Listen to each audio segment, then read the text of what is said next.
Plná nádrž zadarmo s Hitrádiem Magic Brno. Chcete benzín?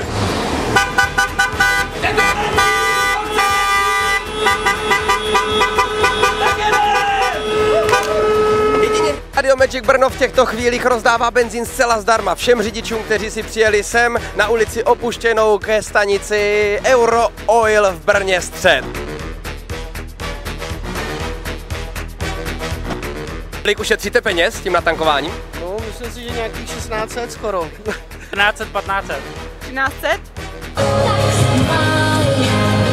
Se vám stalo, že vám někdo natankoval benzín zadarmo?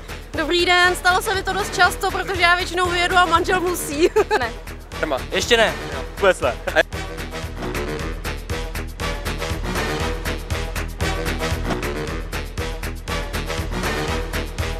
Jediné rádio, které je opravdu k sežrání, je Hit Radio Magic Brno.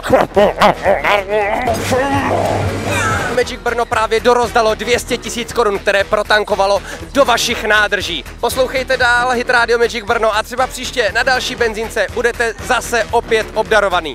Pro Hit Radio Magic Brno Roman Pumpa.